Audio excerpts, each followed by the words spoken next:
All right, we're here at a new install.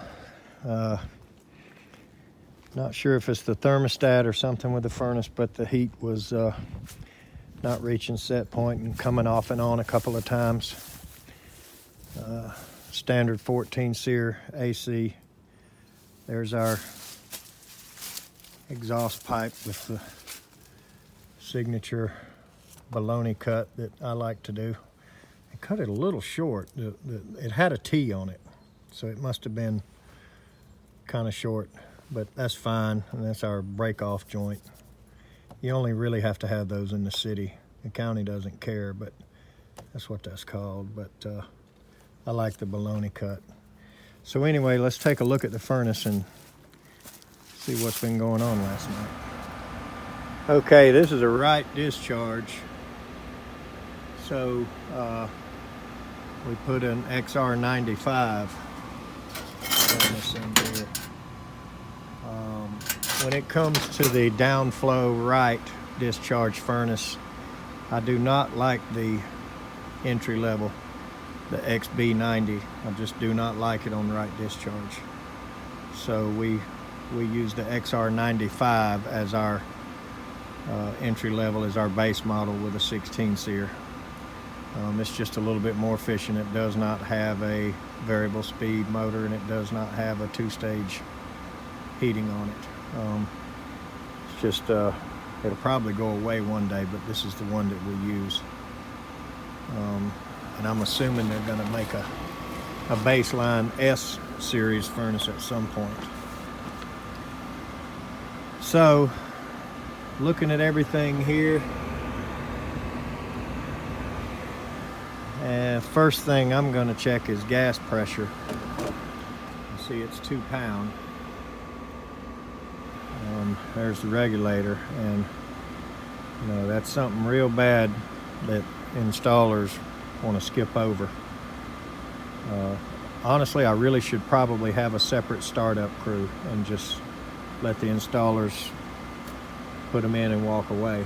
But you know, in the summertime that would get complicated. They'd end up leaving a leak or something on the refrigerant, and then they wouldn't want to release it. Who knows what would happen. So I just have juggled with that back and forth. And it's just hard to get the perfect installer.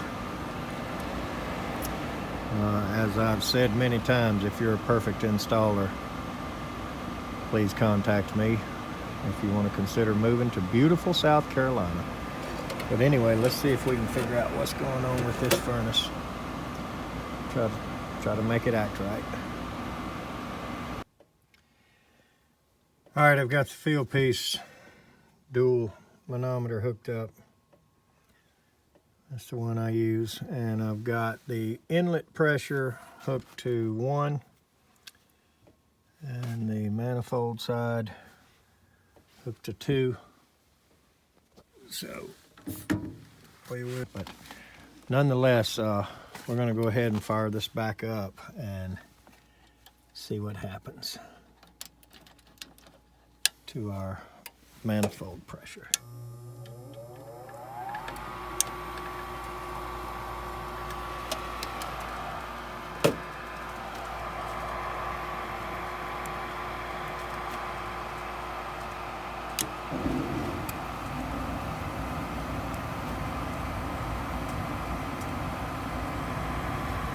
Just a hair high, and I'm going to definitely move that down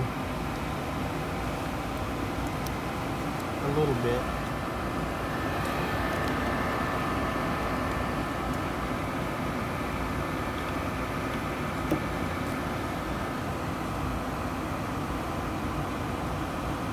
Not that much. Okay. Watch our incoming to 7.75, which looks good. 3.49 on the manifold side. So I'm happy with that.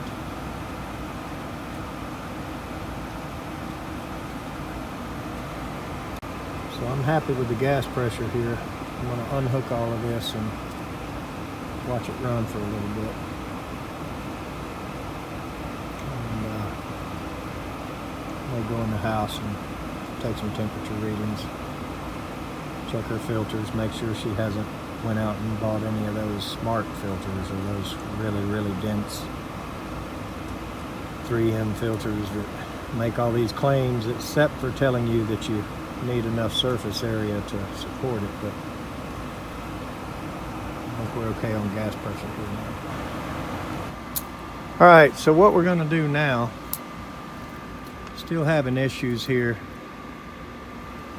hitting the high limit, so we're gonna start taking some static pressure readings. Now, I'm going to read from the return plenum to the location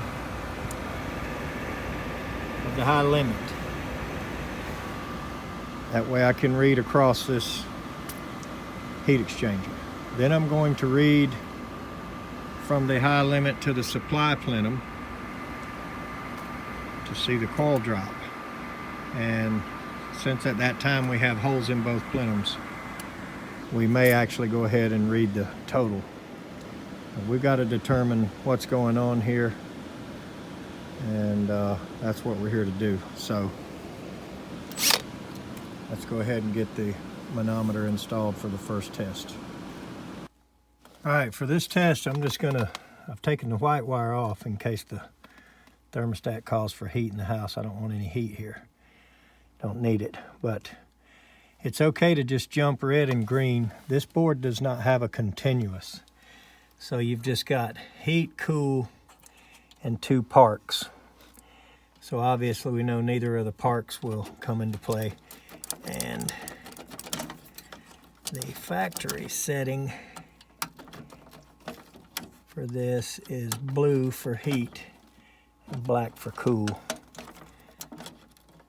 So we must have been switching that around, trying stuff the other day, but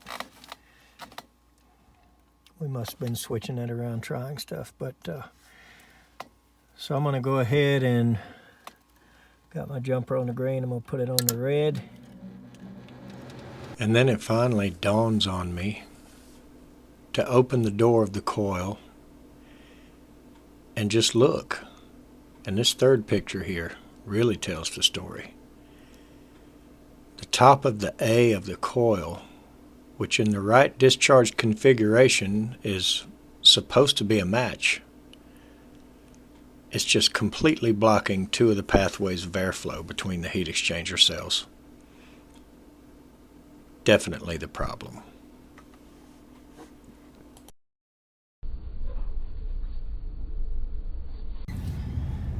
Okay, so we're on our way back over here to the job where we had trouble with the furnace and the coil matchup was incorrect.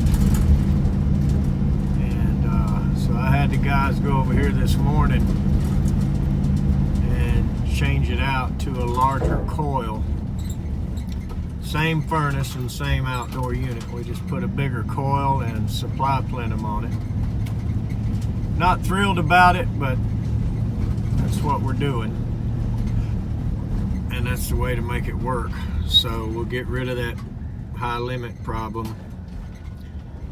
And it was definitely not gas pressure to begin with. It was just an airflow problem. And you saw how tight that coil and furnace was there. But so anyway, we are going to recharge the unit, probably just evacuate it and weigh it in. I think that's going to be the thing to do because it's a little bit cold to charge an air conditioner today. So we'll be here in just a minute and get some shots of it. All right, looks like I'm late to the party again, as usual. So he's almost done. And he has already weighed the charge in, so we didn't get to see any of that. But he chose to mount the coil the other way. just to prevent that same thing from being an issue.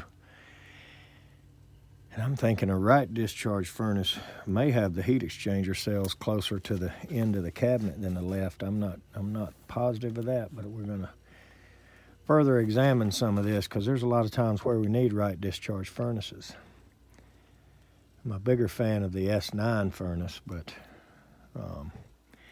we do need to use these single stage ones a lot. So we did change the plenum,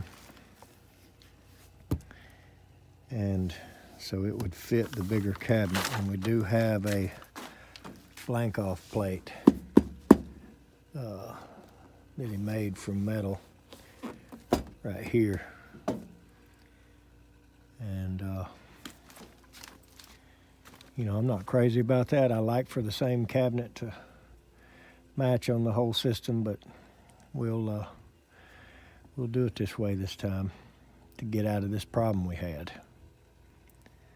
So I'm gonna check this thing, gas pressures and all again, and hopefully be completely sure we're out of here. So let's get our manometer in here and fire this thing up. All right, I got it hooked up. I've got P1 on the incoming, P2 on the manifold side. Let's let it fire up and see what we got. Alright, so with it burning and running, looks like we got 6.74 incoming. And there's our manifold pressure, it's 3.48. It's real close to 3.5. I think we're just going to leave that.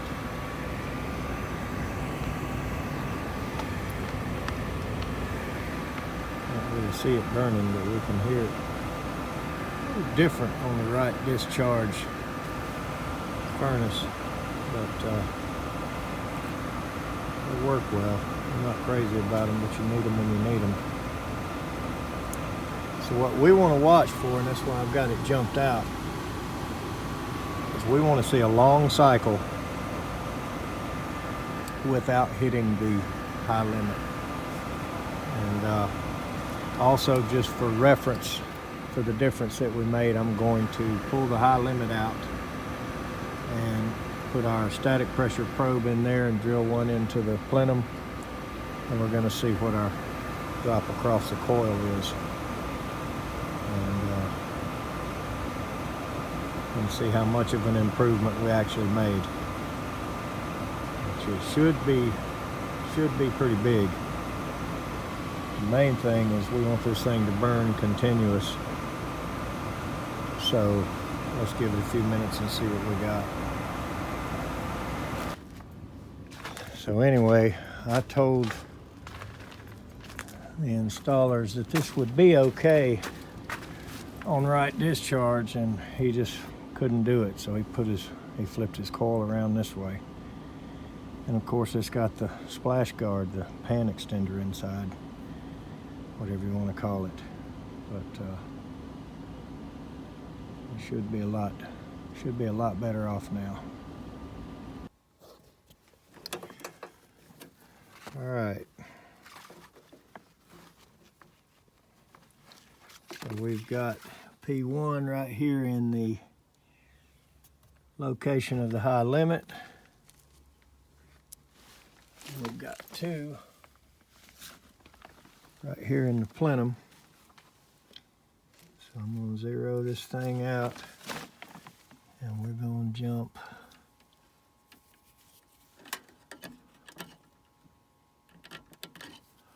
red and green here.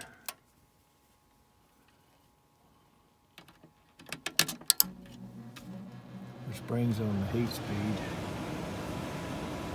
We're going to see how bad this, oh boy.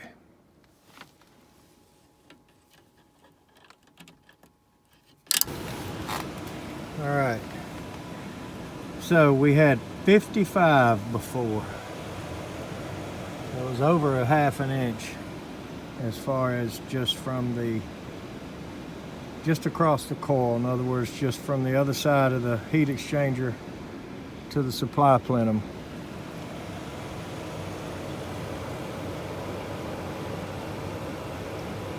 So that is quite an improvement, and that was definitely our problem with the furnace hitting the high limit, was that coil match not being right. So this has fixed that.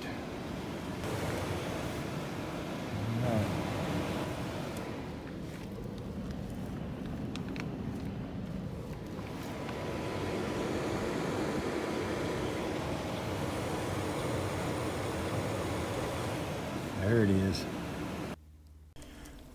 Okay, so here in this last test, I'm going from the return plenum to the supply plenum, just to read the total net static pressure of the whole system.